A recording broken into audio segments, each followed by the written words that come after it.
capítulo 1, da carta aos Filipenses, versículo 29. Diz: pois a vocês foi dado o privilégio de não apenas crer em Cristo, mas também de sofrer por Ele. Amém? Amém. É difícil dizer amém, mas amém. Amém. Amém. Que possamos... a igreja pode sentar. E que o Espírito Santo fale aos nossos corações. Amém? E a palavra de Deus é de fato uma mensagem de esperança, de consolo, de edificação, de orientação, mas também é uma mensagem de confronto, de conserto, que colide muitas vezes com conceitos, com ideias, com filosofias e principalmente com achismos. A palavra de Deus, no decorrer da história, sofreu tentativas de distorções. E hoje, então, contemplamos várias vertentes distorcidas que reivindicam fazer parte da palavra de Deus e até mesmo ser a própria palavra de Deus. São mensagens que massageiam o ego, mensagens motivacionais do tipo: você pode tudo o que quiser. Mensagens antropocêntricas e que colocam o ser humano, o homem, no centro. Mensagens que só vitimizam o indivíduo, removendo a culpa dos erros cometidos. Mensagens triunfalistas do tipo: você nasceu para vencer. Contudo, as Escrituras, o Evangelho, a Palavra de Deus, nos apresenta uma mensagem nada agradável aos olhos humanos. Por exemplo, as palavras do próprio Senhor Jesus, registradas pelo evangelista Marcos, no capítulo 8, versículo 34, o Senhor Jesus disse: se alguém quiser vir após mim, negue-se a si mesmo, tome a sua cruz e siga-me. O Senhor Jesus aqui, ele faz um convite, um chamado, e disse: se você quiser aceitar, se você aceitar, você tem que negar o eu, o ego, as suas vontades. Você tem que estar disposto a sofrer pelo Evangelho e até mesmo morrer, se for o caso. E você tem que obedecer aos meus ensinamentos. Essa mensagem é a essência do Evangelho, é a essência do Novo Testamento. E não é um chamado atraente, não é um chamado convidativo, não é. E o apóstolo Paulo, ao escrever a carta aos Filipenses, também vai de encontro ao ego, ao triunfalismo, ao antropocentrismo.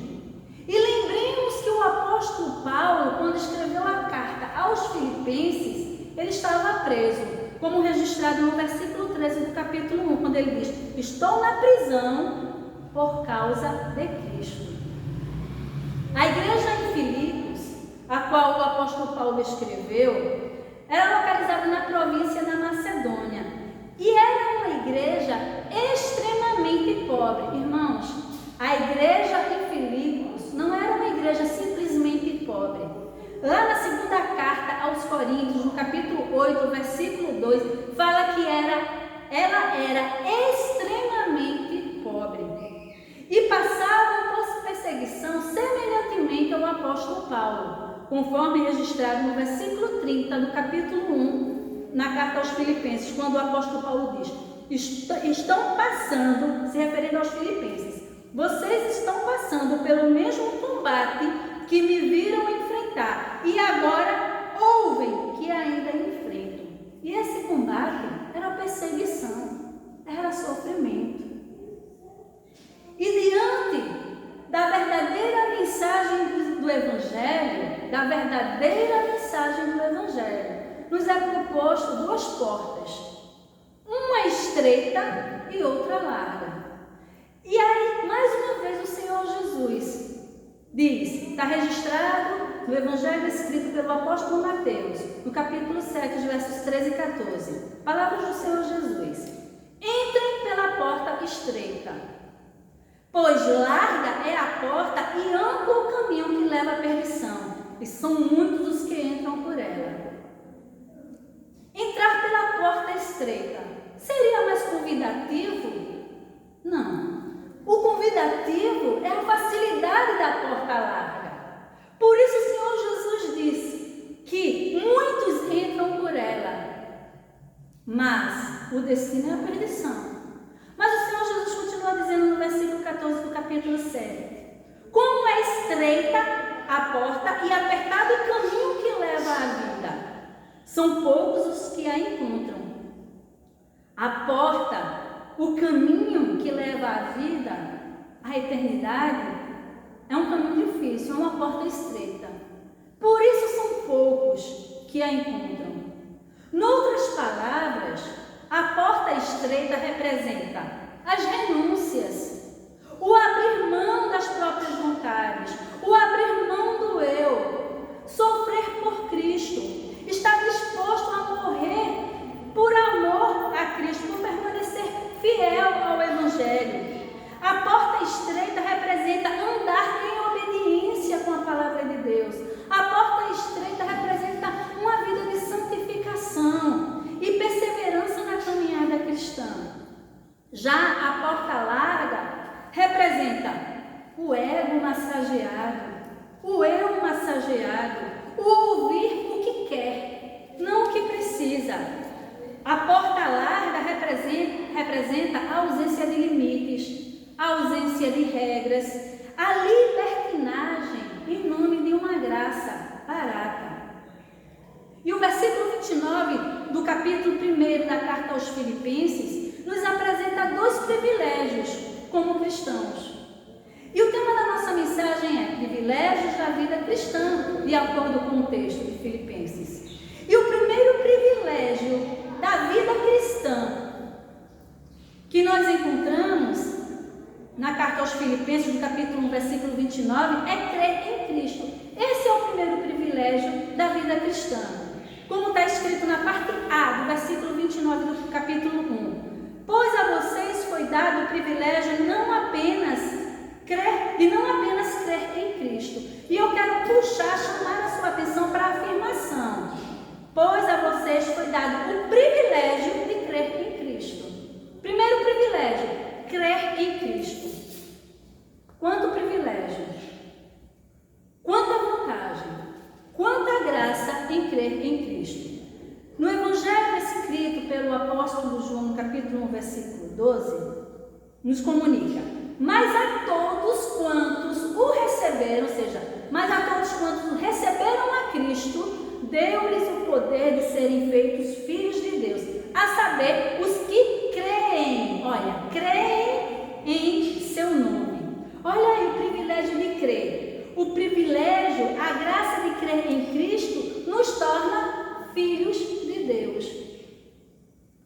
Temos uma filiação garantida. Não somos apenas criaturas.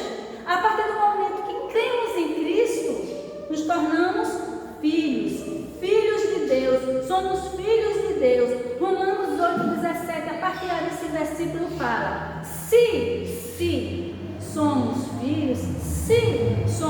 filhos, então somos herdeiros de Deus e co-herdeiros com Cristo.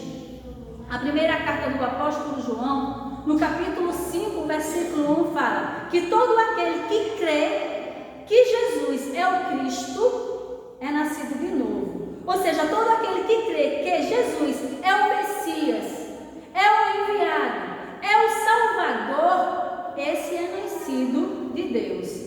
Então, crer em Cristo nos garante o novo nascimento, a chamada regeneração, nascer de novo. Crer em Cristo também leva a obedecer, como se não bastasse sermos regenerados, ganharmos uma filiação celestial. Crer em Cristo também leva a obedecer. Não é uma fé, uma crença meramente teórica. mas prática. Pois não é só acreditar nele, é agir de acordo com o que se acredita, é agir de acordo com o que se professa. O ato de crer envolve uma atitude correspondente à fé. Assim, Filipenses capítulo 1, versículo 29, nos apresenta esse primeiro privilégio da vida cristã: crer em Cristo, o que nos garante a regeneração, o sermos filhos de Deus e uma vida condizente com o que nós cremos. Amém? E um outro privilégio da vida cristã, esse agora vai pegar. O outro privilégio da vida cristã que o texto nos apresenta, privilégio da vida cristã, sofrer por Cristo. É o que diz o versículo 29. Pois a vocês foi dado o privilégio, parte B, também de sofrer por Ele. Meus irmãos, como isso contraria as expectativas humanas? Como isso contraria as nossas expectativas? Sofrer por Cristo é um privilégio e a resposta é óbvia. A resposta na Bíblia Sagrada, nas Escrituras Sagradas, é sim. E isso que nos garante a palavra de Deus. Mais uma vez, o Senhor Jesus nos comunica, registrado no Evangelho, escrito pelo apóstolo Mateus, no capítulo 5, os versos 11 e 12. Palavras do Senhor Jesus: bem-aventurados serão vocês quando, olha, por minha causa, agora não é por causa dos erros da gente, não.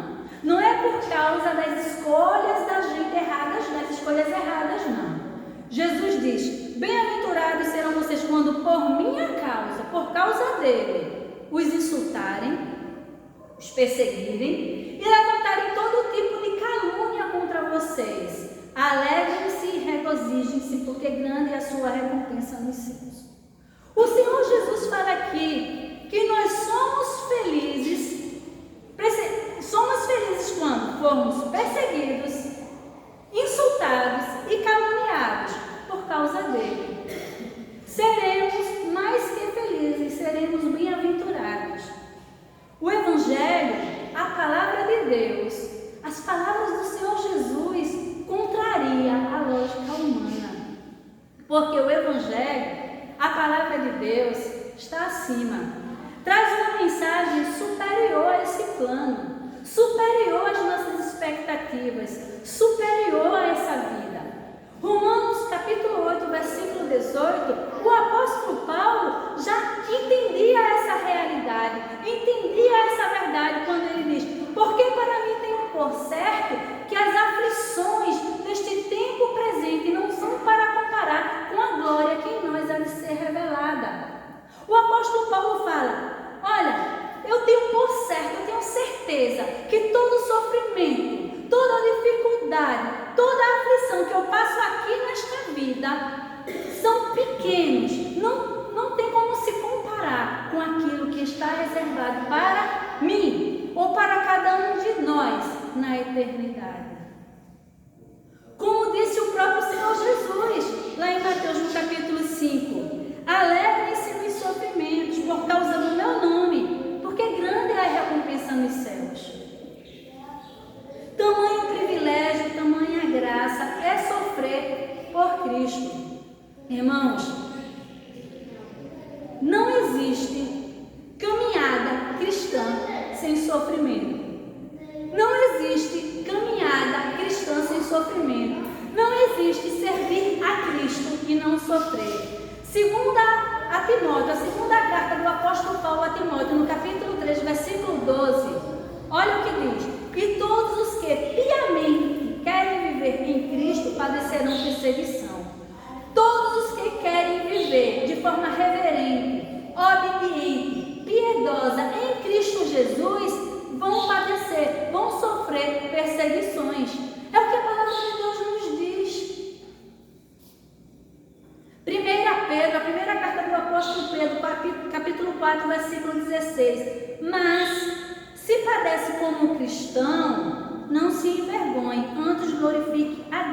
modéstia à parte, ou por meio desse nome. Irmãos, o apóstolo Pedro disse: se você padece, se você sofre como cristão, não tenha vergonha. Não, glorifique a Deus. O apóstolo Pedro, ainda na sua primeira carta, no capítulo 2, versículo 20, ele fala: pois que vantagem há em suportar açoites recebidos por terem cometido o mal? Ou seja, que vantagem há em ser punido, castigado por ter feito o errado? Não, quem faz o errado tem como consequência o castigo. Quem faz o errado tem como resultado a punição. E aí ele diz: que vantagem há em suportar açoites recebidos por terem cometido o mal? Mas, se vocês suportam o sofrimento por terem feito o bem, isso é louvável diante de Deus.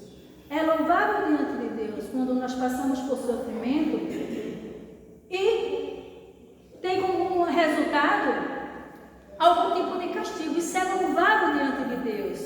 E agora a gente já está caminhando para o final.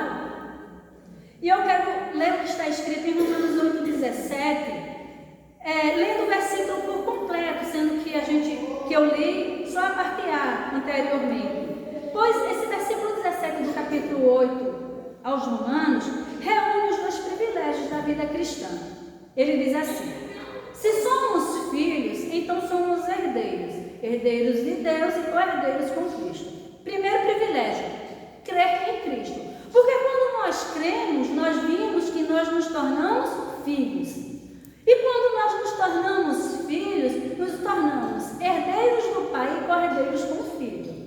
Segundo privilégio, se de fato participamos dos seus sofrimentos, para que participamos de sua glória. Então, devemos ser participantes dos sofrimentos de Cristo para também participarmos de quê? Da sua glória. O sofrimento, irmãos, o sofrimento é inevitável na vida cristã, faz parte. E eu digo mais: e se não há dificuldade na caminhada cristã, se não há perseguição, se não há sofrimento, tem alguma coisa errada, tem algo errado. Seguir os passos de Cristo acarreta hostilidade neste mundo. O mundo vai nos odiar por servir, por amar a Cristo, como o próprio Senhor Jesus diz lá, está registrado no Evangelho segundo o apóstolo João, capítulo 15, versos 18 e 19. Contudo, a nossa esperança não está neste plano. A nossa esperança está na eternidade. 1 João, capítulo 2, versículo 25, ele diz: e esta é a promessa que ele nos fez, que Cristo nos fez, a vida eterna. Essa é a principal promessa, é o ponto fulcral, fundamental, central da doutrina cristã. Irmãos, isso não quer dizer que não vamos usufruir de dias bons, de prosperidade aqui nesta vida. Pode ser que sim, e pode ser que não. O fato é que momentos de dificuldades são reais e fazem parte da caminhada cristã. Prestem atenção. Abraçar. Receber o Cristo sofredor. Cristo sofreu? Sofreu. Sofreu morte de cruz por cada um de nós, por toda a humanidade. Então, abraçar, receber o Cristo sofredor e não abraçar o que ele abraçou é desconexo. Isso é uma frase de uma missionária chamada Adriana de Oliveira. Abraçar, receber o Cristo sofredor e não abraçar o que ele abraçou é desconexo. E ela compartilha um testemunho, isso está no YouTube, na qual ela fez parte de uma equipe missionária, certo? Que foi a um país asiático fechado para a pregação do Evangelho. E ela lá conheceu, juntamente com essa equipe missionária, conheceu a história de um homem de 93 anos, cujos 26 anos desses 93 de idade ele esteve preso por causa do Evangelho. Esteve preso por amor a Cristo, por fidelidade a Cristo. 26 anos. Houve um tempo que ele já não falava, devido às torturas sofridas na garganta, esôfago e na língua. E aí ele já não conseguia mais falar. Por não negar a Cristo com a voz, por não negar a profissão de fé verbalizada, ele sofreu essas torturas na região da garganta, esôfago e na língua. E quando ele completou 20 anos na prisão, 20 anos, foi aberta uma cova distante da luz solar, e esse homem foi colocado nessa cova de joelhos e foi mantido naquela cova na mesma posição, porque era uma cova estreita, mantinha-o imóvel, só de joelhos, certo? Por 6 meses. E ali naquela cova, nesse período de 6 meses, em que ele não podia se mexer, ele recebia água, alimento, e ali mesmo ele fazia as necessidades fisiológicas. E quando o odor estava insuportável, isso no ambiente externo, fora da cova, aí se fazia uma limpeza, porque quem estava do lado de fora não suportava. E periodicamente era dado a oportunidade a este homem de negar o Evangelho, de negar a Cristo. E após 6 meses na cova, na mesma posição, esse homem foi retirado. Porém, devido àquela posição constante, frequente, por 6 meses ali ajoelhado, quando ele foi retirado, ele já estava com seus membros atrofiados e ele não podia mais andar.